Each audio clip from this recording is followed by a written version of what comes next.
sudah mulai sehat 99% dan dia siap jalan. Lalu PSI menyiapkan roadmap-nya kemana aja pergerakan ini akan dimulai gitu kan.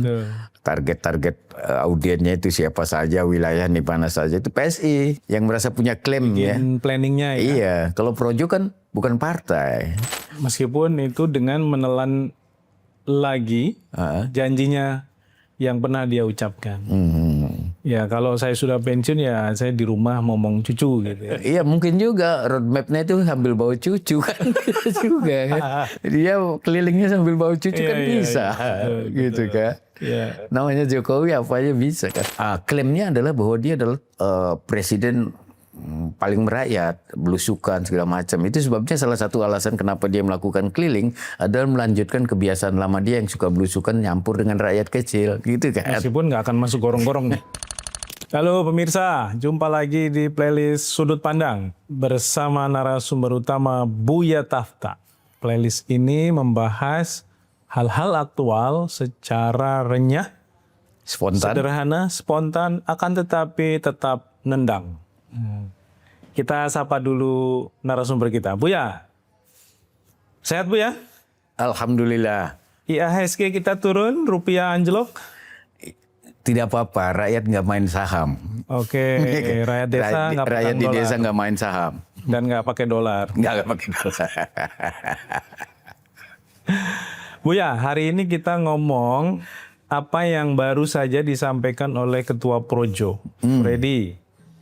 Ia mengatakan bahwa Presiden ke-7, Joko Widodo atau Jokowi sudah sembuh 99%. Saya agak kaget juga ternyata sakit ya, cukup lama ya. Dan kabarnya sudah sembuh 99% dan ini yang menarik. Siap keliling Indonesia. Wow. Nanti di bulan Juni Roadshow untuk memperjuangkan PSI. Projo apa hubungannya dengan PSI? Nah itu yang saya mau tanya sebenarnya. Kalau Projo ini kan relawan. Iya. Apakah dia relawan Jokowi atau dia juga relawan untuk partai politik gitu ya. Kalau yang sebelumnya saat di era awal Jokowi kan memang murni dia relawan gitu ya. Dia tidak mengendorse partai manapun kan. Bahkan dengan PDIP juga kan punya jalannya masing-masing ya. Nah kalau ini kan mungkin karena masalahnya di Jokowi sendiri yang nggak punya partai. Gimana Bu ya? Waduh. Ini Jokowi nggak ada matinya ya, selalu muncul sebagai berita. Selalu muncul. Oh, selalu muncul. Kalau enggak dia bikin sendiri. Ya seperti sekarang ini dia mau keliling kan. Kalau orang-orang biasa kan ngomong mau keliling biasa aja, nggak ada beritanya. Tapi karena yang ngomong Jokowi mau keliling, pasti ada beritanya. Karena itu artinya memang ingin diberitakan. Ingin diberitakan. Kan katanya kayak gitu. Kalau dia mau menjadi politisi itu dia harus pandai-pandai jadi pemain surfing ya kan? Dia selalu harus ada di atas ombak gitu kan, berselancar kalau perlu bikin ombak sendiri gitu kan. Iya benar, meskipun nanti ombaknya akan besar cuma sebentar terus hilang lagi, kita nggak tahu ya. Cuma saya nggak tahu itu apa hubungannya dengan PSI ya, ke Projo itu ya kan. Memang kalau dalam beritanya kan awalnya itu dari pertemuan Ketua Projo dengan Pak Jokowi kan pada tanggal 1 Juni Mei 1 Mei gitu. Tapi kan belakangan juga muncul berita bahwa yang akan bikin roadmap-nya itu PSI gitu kan, PSI. Nah, saya melihat ini lebih pada kepentingan PSI, ya kepentingan dua-duanya lah, Jokowi juga gitu kan. Karena kalau Projo itu kan bukan institusi resmi ya, dia sebagai relawan saja gitu kan. Tapi kalau PSI kan organisasi politik, karena itu dia punya struktur sampai ke bawah kan. Jadi kalau melakukan kunjungan yang bisa membuat roadmap dan punya relevansi langsung dengan kepentingan politik PSI ya PSI lah gitu kan. Termasuk karena roadshow itu pasti butuh anggaran ya. Iya, udah gitu kan ketuanya juga anaknya. Oh iya, Jangan lupa gitu kan. benar. Ini juga kita jadi bingung akhirnya. Iya. Mengendorse anaknya, mengendorse PSI-nya, atau memang sedang ada gawean dengan projonya gitu. Iya, jadi dua-duanya lah, ya dua-duanya. Justru di situ kayak punya punya motivasi yang lebih kuat kan. Selain dia pada waktu acara apa itu ulang tahun PSI atau Ya. apa ya? Yang pidato terakhirnya Yang juga pidato itu ya. terakhirnya bahwa dia akan berjuang untuk PSI. Dia tidak kayak Di gitu-gitu Batam kan. kalau nggak salah ya. Di Batam ya. Artinya kan Di Makassar Bu ya, sorry. di Makassar ya. Iya. Artinya kan Jokowi memang secara eksplisit ingin bantu PSI kan, gitu loh, sebagai partai. Ditambah anaknya sebagai ketua umumnya. Meskipun Jokowi sendiri tidak ada di struktur ya. Saya kurang tahu persis, kayaknya Iya kan? enggak ya. Waktu itu kan sempat disebut ada Mr. X gitu ya. Tapi ini pun kan juga kemudian tenggelam, hilang lagi. Dan sepertinya memang tidak dalam posisi sebagai pembina ataupun pengurus di tingkat elit gitu. Iya, dan saya kira juga arti penting Pak Jokowi kan buat PSI bukan pada jabatan resminya misalnya ya dalam Atau itu malah struktur. nanti mengecilkan Pak Jokowi sendiri ketika dia ada di struktur. Yang dia butuhkan kan efek politik dari Pak Jokowinya gitu. Jadi Jokowi ikhlas dia meminjamkan ekor jasnya dan PSI menggunakan ekor jas itu gitu kan. Kayak gitu. Tujuannya adalah untuk memperbesar ya partai. Kan PSI itu udah 2 kali ikut Akan sama nggak Bu ya kira-kira kalau misalnya ketumnya bukan anaknya? Ya, saya tidak tahu ya. Ini kan apa ya? Nggak bisa lah, nggak bisa diberikan jawaban yang agak definitif kayak gitu. Jadi karena apa namanya? Jokowi kan juga butuh partner dalam politik itu kan, lepas anaknya atau tidak anaknya gitu kan. Dan yang paling aman ya PSI sebagai partai baru yang tidak punya tokoh partai yang menjadi untuk menjadi ya sebutlah kalau partai lain itu kan personifikasinya pada ketua umumnya gitu kan. PSI ini kan partai anak muda yang tidak terpersonifikasi pada ketuanya gitu kan. Ya agak aman gitu kan. Kalau dia ke Gerindra ada Prabowo, ke Nasdem ada Surya Paloh, ke PDIP hampir tidak mungkin ya kan. Ke Golkar, Demokrat dulu sempat sempat muncul kabar dan ini kabarnya santer bahwa akan ke Golkar kan. Tapi kan ternyata batal lah ya. Maksudnya isu itu menjadi tidak terkonfirmasi kebenarannya karena memang akhirnya tidak ada nama Jokowi di dalam struktur pengurus. Iya, dan Golkar itu kan sebagai partai yang relatif lebih modern dalam tanda petik, dia tidak terpersonifikasi pada figur tertentu, tapi di situ kan tokoh melulu gitu kan. Ya. Tokoh-tokoh politik yang bukan semusim 2 musim gitu kan, kayak gitu. Dan Jokowi bagaimanapun orang baru ya. Iya. Kalau mau masuk ke situ. Kayak gitu. Menurut saya sih ini lebih pada kepentingan PSI ya. Selain juga Pak Jokowi gitu kan. PSI itu kan pada pemilu pertama cuma dapat 1,8% kalau nggak salah ya. Lalu pada pemilu 2019 itu udah bantuan presiden tuh, ya kan? Kelihatan sekali di situ kan, ada endorsement itu cuma 2,8%. Ya. Tapi itu naiknya lumayan serius tuh 1% itu. Ya. Yang tadinya 1,5 atau 1,8 naik 1% itu kan banyak. Gitu. Dari total pemilih. Iya. Cuma pertanyaannya, waktu dia jadi presiden aja cuma 2,8, setelah nggak jadi presiden apa bisa dapat 4% misalnya ya. Kan bisa kayak gitu pertanyaannya. Karena pengaruhnya mungkin juga sudah berbeda ya. Iya, kayak gitu. Apalagi kalau saat jadi presiden kan dia bisa menggunakan sumber daya negara ya. Iya, iya. Setidaknya numpang ketika dia pergi kemana sebagai presiden, dia bisa mengendorse atau menyelipkan pesan-pesan. Iya. Tapi kalau sekarang kan praktis ya dia hanya dilihat sebagai mantan presiden. Sebagai mantan presiden dengan resource yang tidak sebesar dulu waktu dia jadi Saat jadi presiden. presiden. Meskipun begitu, dugaan saya karena PSI atau siapapun lah mungkin orang berpikir bahwa Jokowi punya captive marketnya sendiri gitu lah. Ya kan sebagian captive market itu mungkin ada irisannya di PDIP dulu 2019. Ya kan? Gitu. Ya, mungkin PSI mau ngambil sentimen itu gitu. Itu sebabnya lambang PSI gajah gitu kan. Kira-kira itu ngadepin banteng lah gitu. Gajah lawan banteng ya. Buya, Ya. kita dulu masih ingat ya ketika pemilu 2019 dan kemudian menguat isunya di 2024, itu kan ada isu keterlibatan Parcok. Nah, dalam konteks ini apakah sebenarnya kalau kita ngomong soal Jokowi sebagai presiden, Parcok ini juga adalah salah satu faktor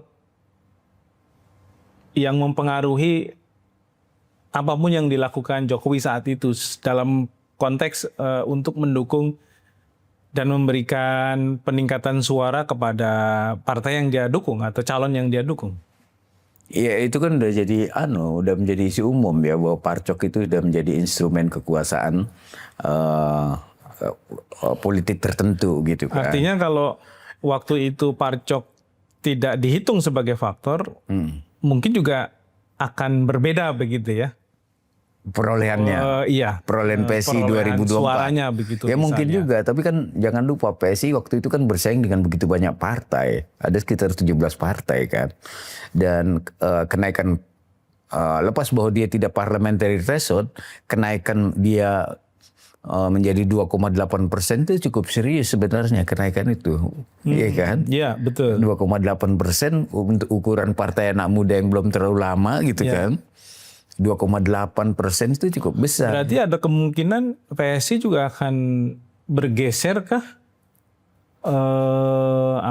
semacam segmen pasarnya ketika Jokowi yang kemudian turun untuk ikut mengkampanyekan, karena kan Jokowi ini tadi seperti Buya bilang punya captive market sendiri dan itu sebagian besar ada di pedesaan kan, di rural area gitu ya, yang mungkin bukan anak-anak muda juga gitu. Ya, Atau pada akhirnya ya partai pragmatis, ya yang tentu penting suara. kalkulasinya kan nggak akan jauh dari itu ya. Akan dia kuantifikasi berapa persen gitu segala macam. Ini kan bagian dari ikhtiar politik ya, yang bisa dilakukan ya untuk memperbesar dukungan konstituen terhadap partai. Sebutlah dalam hal ini PSI gitu kan. Karena Pak Jokowi kan figur politik yang diduga punya segmen pasarnya sendiri gitu kan. Dia pikir daripada lari ke orang lain kan lebih baik lari ke PSI gitu kan. Dan itu butuh sentimen tertentu, sentimen Jokowi tadi itu gitu kan. Kalau bukan karena pertimbangan itu apa pentingnya gitu kan. Kalau dalam posisinya sebagai mantan presiden, kira-kira apa yang bisa dijual, Bu ya? Iya kan lebih pada Kalau dulu kan program bansos salah satunya yang terkuat kan, itu kan konkret, masyarakat dapat sesuatu gitu. Iya, dan itu memori, kalau benar alasannya itu kan ingatan kolektif itu lagi yang mau diangkat gitu loh. Oke. Ingatan walaupun dia nggak jadi presiden,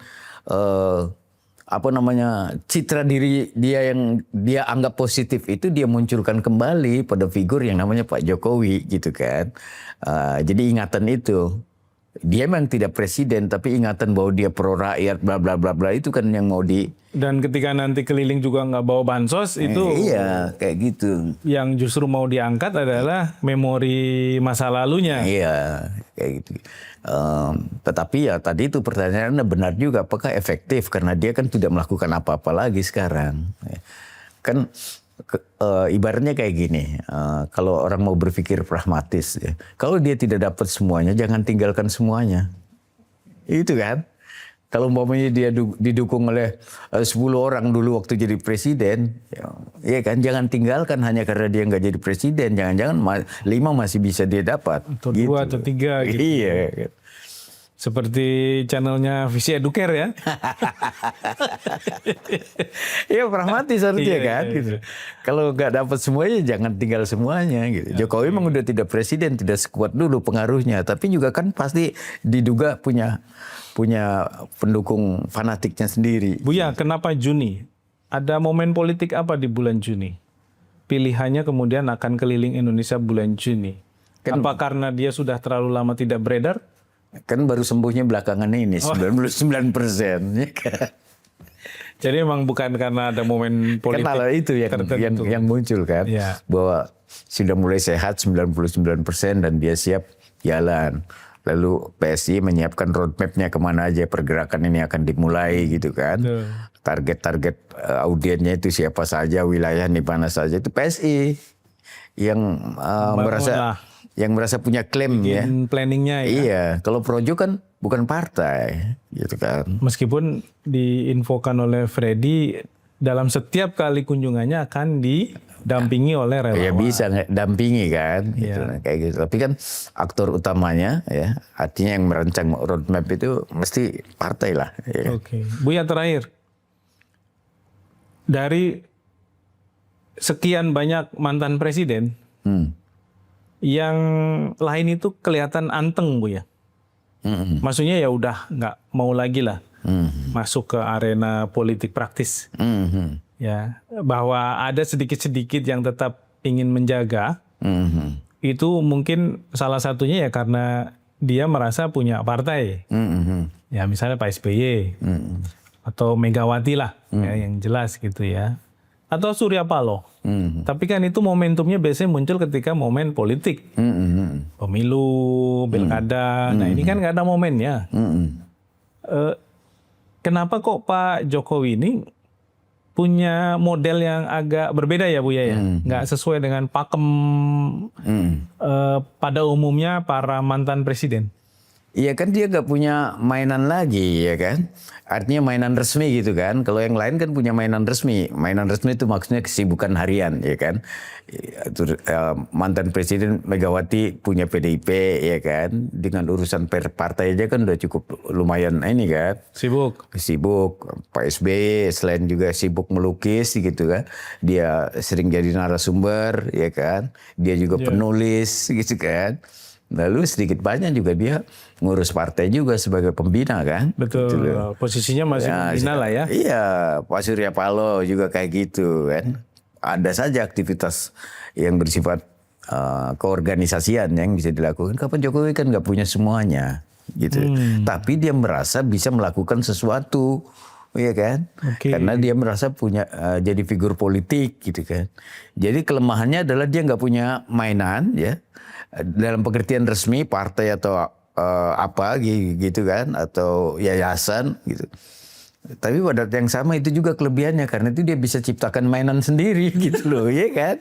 Karena dia nggak terikat oleh apa-apa gitu kan. Iya. Jadi kalau kayak Pak JK itu kan jadi ketua misalnya PMI gitu ya.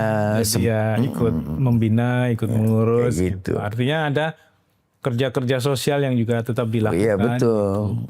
Betul kan, Jokowi nggak di situ, nggak melakukan peran-peran sosial seperti itu gitu. Jadi sebagai presiden 2 periode ya, tokoh nasional ya, masa sih nggak ngapa-ngapain gitu kan. Mesti dong ada yang saya bilang tadi itu, mesti dong dia ciptakan event yang membuat dia lagi muncul sehingga tetap ada di langit politik gitu loh, ya kan. Ya, meskipun itu dengan menelan lagi janjinya yang pernah dia ucapkan. Ya kalau saya sudah pensiun ya saya di rumah ngomong cucu gitu ya. Iya mungkin juga roadmap-nya itu sambil bawa cucu kan juga kan. Dia kelilingnya sambil bawa cucu kan bisa gitu kan. Namanya Jokowi apa aja bisa kan. Kayak gitu. Bagus lah Pak Jokowi itu. Nggak ada matinya. Dan itu bagus dong Bu ya, karena akhirnya kita punya model baru Hmm. dari mantan presiden yang agak berbeda dari presiden-presiden yang lain. Ya. Jadi koleksi kita nambah banyak. Ada banyak variasi. Variasi karakter gitu ya. Oke lah. Tapi lepas dari itu semua ya, fenomen kayak Pak Jokowi sebagai mantan presiden ya, yang nggak pernah sepi dari berita-berita ya kan, harus dilihat juga kontennya itu apa gitu kan. Jadi geger soal ijazah palsu itu kan nggak habis-habisnya. Masa sih mantan presiden urusannya kayak gini-gini gitu kan.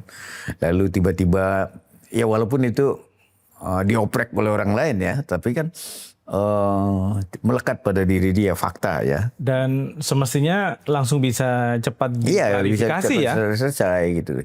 Jadi terlalu banyak energi sosial kita ya dibuang ya untuk hal-hal yang sebetulnya seharusnya tidak terjadi gitu. Mengapa itu terjadi itu kan melekat juga pada perform Pak Jokowi sebagai figur gitu. Itu satu. Yang kedua, yang sekarang ini ya ramai-ramai dia melakukan mau melakukan kunjungan keliling gitu segala macam. Motivasinya apa gitu kan? Urgensinya apa gitu kan?